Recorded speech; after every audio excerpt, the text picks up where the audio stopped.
In less than a decade, house prices in the EU rose by 53% on average. Rents have also shot up, with high living and energy costs putting further pressure on people's budgets. Cities have seen angry protests over short-term holiday rentals and the lack of affordable places to live. Europe's housing crisis means that for many, moving into their dream house remains, well, a dream. If we don't act now, we will regret in the future. Bring back this debate at the core of the political and legislative action of the European Union and of the member states. With its new special committee on the housing crisis, the European Parliament is working hard for decent, affordable housing for everyone in the EU. There are so many things that we can do at the European level. I think it's a major opportunity to improve the lives of our citizens. So how concretely can the EU help? What are the benefits of working and investing together on the EU level? To find out, I met the chair of the committee, Irene Tinagli. So let's dive in. Ms. Irene Tinagli, thank you very much for talking to us today. It's a pleasure. Why is this housing issue so important, and why is it now that it's time to act?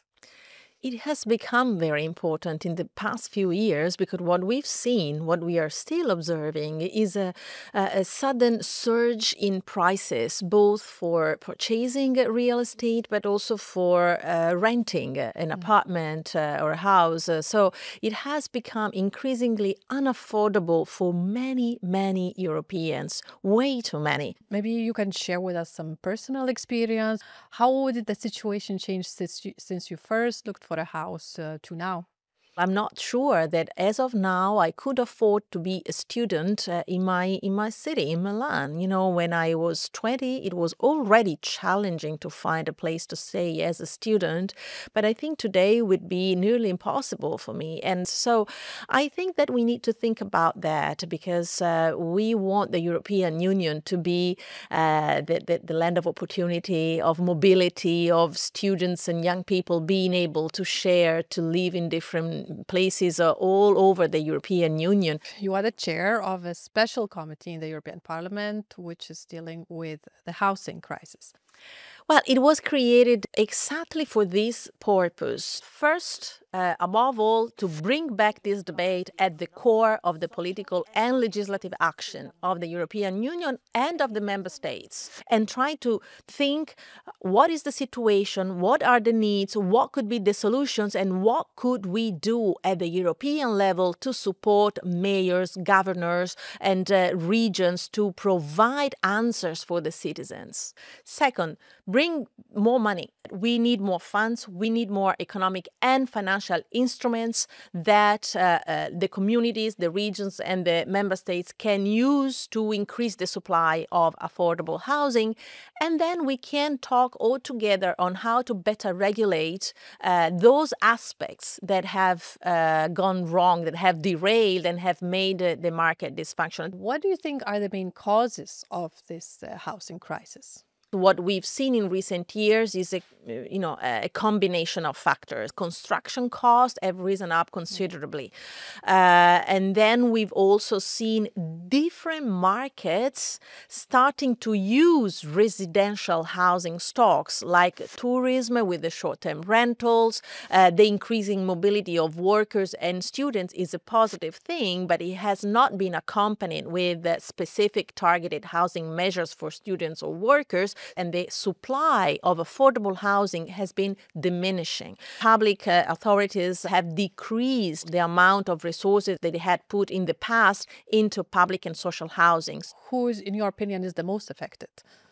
Well, as of now, we have two types. The vulnerable part of the population who have always had problems in accessing affordable housing. So, but increasingly, the amount of people that are sliding into vulnerable groups, like single parents, young couples, young professionals, so the middle class, workers that have average wages that have been eroded, for example, that's another problem.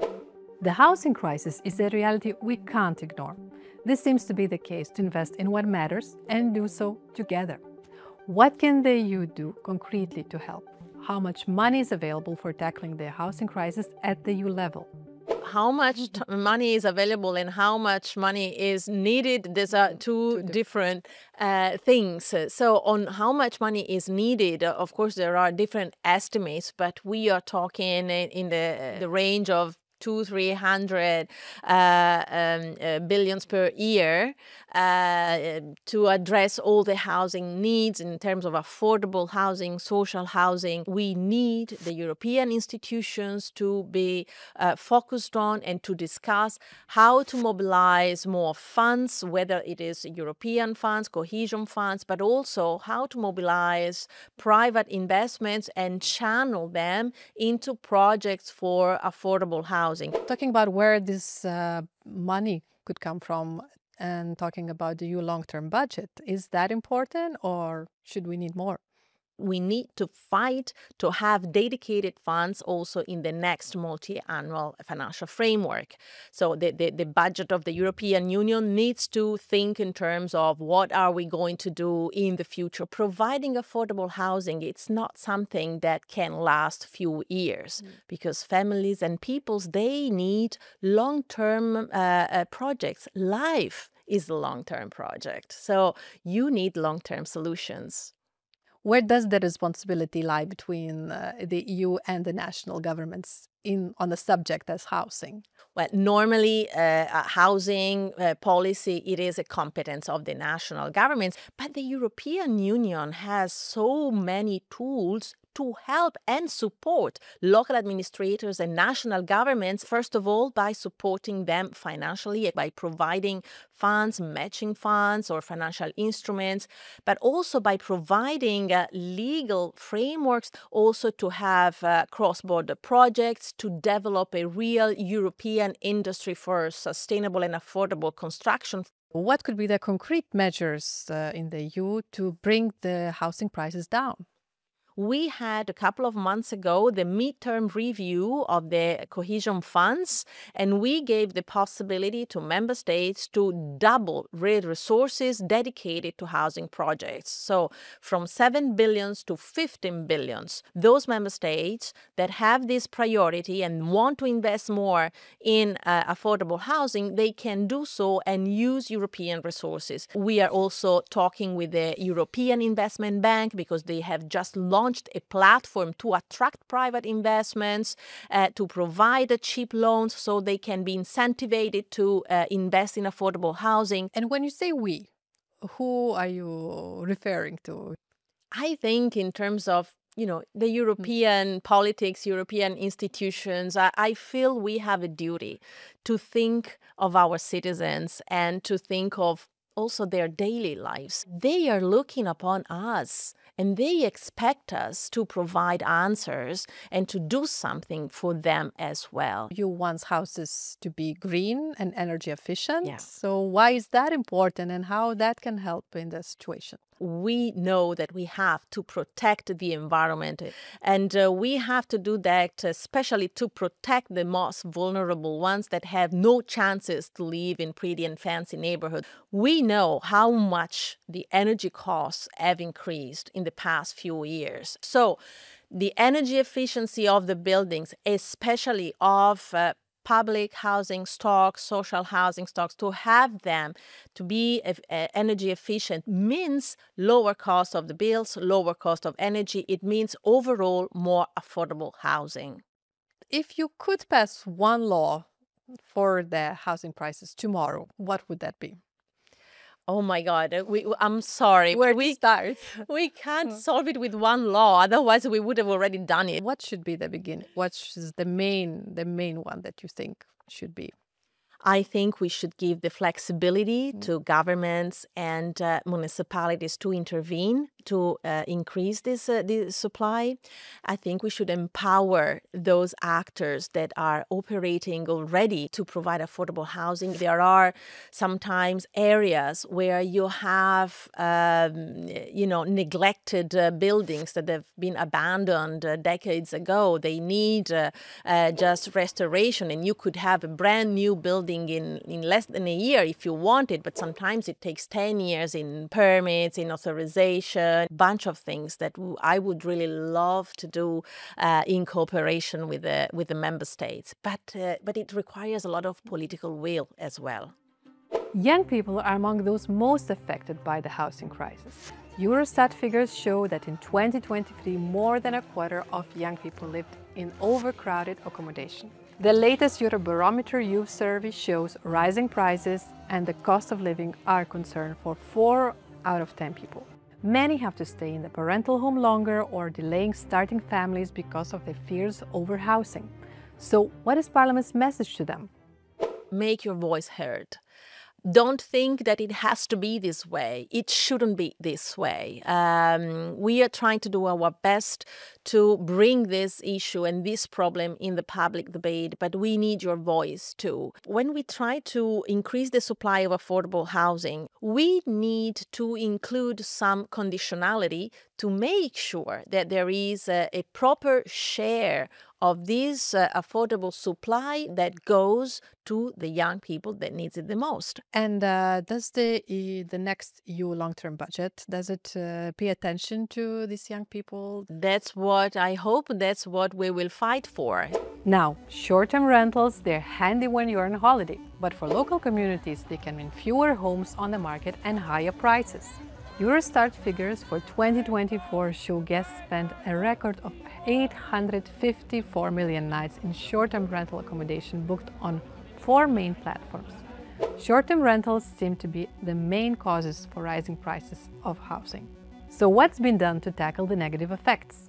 Real estate housing has increasingly become an investment asset. So we have funds, we have or economic, financial players that are investing in housing to make profits because they've seen the prices going up. The European Union has already passed a measure to increase the transparency. So let's see how that works, if it's enough to give the mayors and the local administrators the information that they need to better regulate short-term rentals, to better control and monitor to make sure that there are no illegal apartments on the market. We can think also in terms, how can we meet the demand for more tourists in certain places, but in a way that is sustainable, that does not affect the residential market. What would be your message for the people who are really struggling with housing?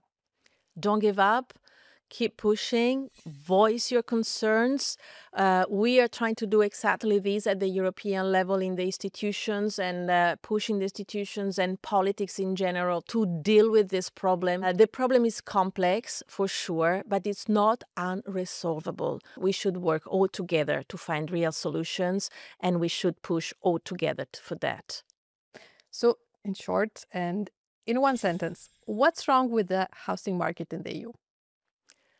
I think it has become too much focused on housing as an asset, as an investment, and not enough on the people that really needs a place to stay. Repeat and complete. If we don't act now, if we don't act now, we will regret in the future, both for social issues, but also for economic issues. Name 3 ways the European Parliament can contribute to fixing the housing crisis. Well, I'll name the first one, which is the next budget of the European Union. We have to fight to have more resources that are explicitly dedicated to housing projects.